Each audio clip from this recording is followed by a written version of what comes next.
Hello again, it's Colleen from N2 Explorers. Today we're out doing a World War II relic hunt.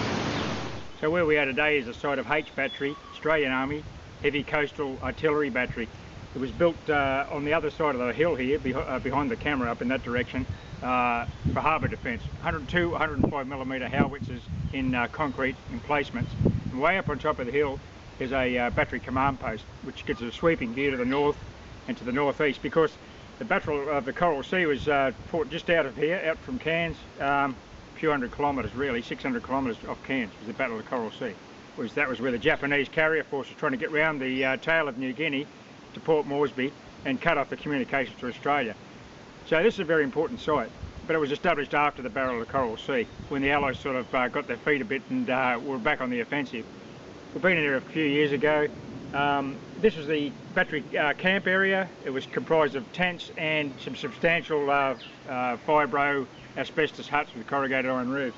Stepped down through the hill slope here, and quite a picturesque little spot on the creek here. So hopefully we'll get some nice old World War II relics today. Thanks for watching. Well, Colleen and I are here on our Garrett AT Pros today with the standard coil, the big coil, because of the grass situation. And our mate Glenn, another North Queensland treasure hunter, he's in here with his ATX, and he's going to do the beach down below where the soldiers would have done a bit of recreation and sports, and also up in the camp area with the ATX. Well, here's my first World War II related piece of ammunition. It's a drop 303 round. As you can see, it hasn't been fired, but I'd say a bushfire's done with it sometime after that. I'll see if I can get a head stamp off that. Actually, I can read it. Well, anyway, if it'll be a 42 or a 43 probably. Colin's just called me over. She's hunting up on the hillside here with an area that's I sort of ignored, and look what she's got, a beautiful Australia flash in very good condition. A bit dirty. Both the lugs on that too. Yeah. And they're nice and square. That's a great find, that one. Yeah.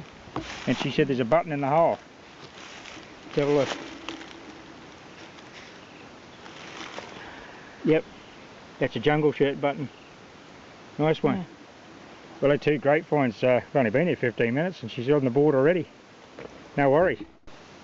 Well, this is a nice solid 78, and I just got a lovely jungle shirt button, just like the one Colleen got about 10 minutes ago. Yeah. And then I can have a look and see if I can see something down. Yeah. Well, Glenn's been up here with his ATX, and he's made a nice find here. Where is it? Right down in here. An old whistle. Check that out. Oh, nice one. That is a beauty. Might have been the old PT whistle, eh, when they were going to PT. Or it could have been like an air raid alert whistle, or who knows. It's definitely old 1940 style whistle. Beautiful. That's a nice old relic, eh? It's a ripper. No worries. Good one. Oh, it still works. I just got a nice solid 60 signal in amongst these rocks. It was a difficult dig, and out comes a lovely old World War II tablespoon. What a beauty. That's a ripper. So I guess I'm in a messing area here. I'm quite a fair distance where Colleen and Glenn were working down there further on. We've come quite a way into the bush to try to establish the extent of this camp, and I just picked this spoon up, so that's promising. Colleen just called out she's got a button. I just got to find her. It's amazing how quickly we can lose each other in this country. The scrub isn't that thick, but people just disappear within metres. Oh, she's up here. Okay. Now where she is now is a couple of old levelled areas with some rock pitching around the edges, which were probably tents. There were asbestos huts in here with corrugated iron roofs, but this appears to be some sort of encampment above the huts. Actually, there's a big hole being dug here. I've just walked across. What type of a button is it? Same as the other one, or is it? Oh, military forces, but Australian military forces button. Oh, beauty! Nice little tunic button. Oh, that's either a lapel button, yeah. Oh, epaulette button rather. That's a beauty. That's a nice little find actually to get us to target that small in this country. Nice one. Well, my next target after the spoon is a 303 projectile, possibly. Well, it hasn't been shot. I'd say it's been burned or exploded in the bushfire and the casing's gone. Oh, we're having a great day on the buttons. Another of these jungle shirt buttons, following up on Colin's little epaulette Australian Military Forces button.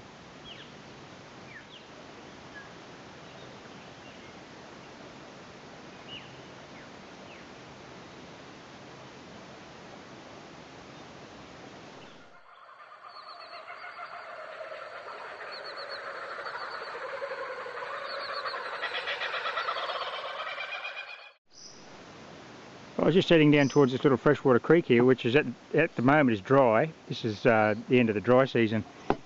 Down in there, I've shown you on previous videos here when I was here a couple of years ago, the diggers have built a little weir to dam this creek, but it does dry up, and they had to get their fresh water from a creek about 4 gullies along. They had to pump and pipe it back here. So during the wet they got their water here, but in the dry they had to pump it in. Anyway, I thought the fellas might be sitting here having a look around and maybe even a swim when this is running, because there'll be a lot of water in it in the wet. Just coming down here, I've got a, well, it's a 76, 77.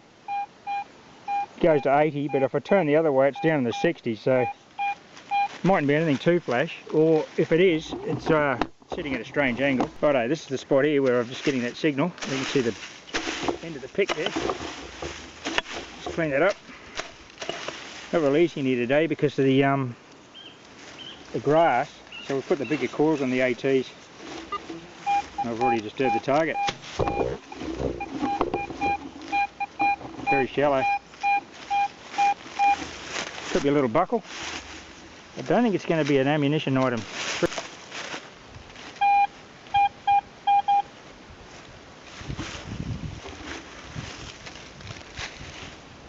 Might be a buckle. It's not. Oh look, what's this? Oh, it's a handle off a safety razor. What a beauty. Okay, so the diggers were sitting here having a shave. Nice one. It's a good solid 78, 79 there, you can see there. I disturbed it. It was sitting up against that old tree root up the top there and was quite shallow. So we'll see what comes out of this one. So it's out of the ground here. It's in this little pile.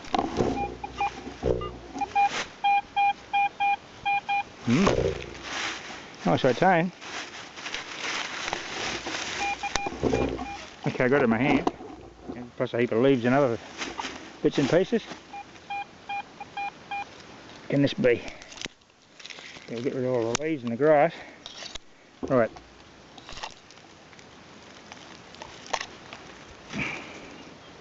Oh, it's a nice webbing buckle. Nice one. That's nice. It was up against that old tree root there. Okay, you're going to have to suffer another live dig here. I'm going to go right from the start on the leaf litter. This is a 75 and it jumps to 80, so it's not a real consistent target tone. Maybe another buckle. We'll just clean it up a bit. A lot of granite rock here, so the targets aren't deep in this area where I am now, down near the creek.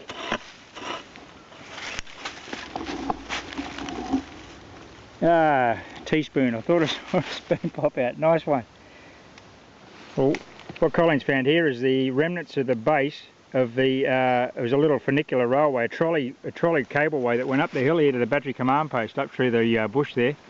She's got a target here. I'm not sure what this is. Well, our theory is that stuff's been falling off this trolley. Glenn's found a few little bits and pieces. Oh, it's a teapot lid. Oh, and she's found an enamel teapot. Well, there you go, look. Battery commander didn't get his tea that day, the lid fell off the pot. Look at that. Enamel teapot lid, nice one. Okay, here's Colin's good bit of logic here. There's the old, the base station for the funicular railway to the battery command post. The logic is they were loading it, and directly below it she's found a coin. It's not very good though, I don't think. An old penny. Was it a kangaroo? No. Hey? You can't tell. Can you see it, Glenn? Or? Without Swim, go scrubbing and inspect it. I can't work it out either. Well, that's a nice bit of, that's a good bit of relic hunting there, Yeah, just below that. rough. The boys were loading her up below the railway, and they've dropped a coin. There might be more here, eh? You only just started here, haven't you? Yeah. Next to this fern. No, I can't. Oh, we'll clean it up and we'll see if we can get an idea of what it is. Okay, we've got some scratchy signals. We just found a beer bottle. Glenn's just cleaned the bottom of it. 1943. I think that's what the rue penny we just got. I think it's a 43. I haven't cleaned it yet. So they're loading beer up onto this trolleyway too. Well, there's that penny Colin just got. I think it's a 43 kangaroo. I'm pretty sure that's 43, King George VI. Quite grimy, but in very good condition underneath. And that was pretty smart hunting she did there, to come down below the load station, where there would have been a heck of a lot of activity, because all the supplies for the battery command post had to go up that little trolleyway. Here's another find at Glenn's of the ATX. It's an old knife, definitely World War II vintage. Steel, with a steel handle, and the blade's been broken long ago. Okay, I've just got a surface find here. It's a lovely World War II bottle. It's beautiful, just on the surface. I'll have to wait and show Warren that one. Well, I just got this 19th century brass button. That's got nothing to do with World War II. It's branded our own make. I'd suggest that dates from the time when this was known as Leper Bay. It was actually a quarantine station for lepers and other quarantine issues in the 1880s. For the port, so this, I would suggest, dates from that time when this was Leper Bay. Well, we're going to wrap our little hunt up there. I hope you enjoyed that today. We found some nice old military relics, and Colin picked that penny up at the bottom of the old tram line, and Glenn got some nice finds, especially that whistle with his ATX. So I hope you enjoyed that. Thanks for watching. Happy fossicking. Bye for now.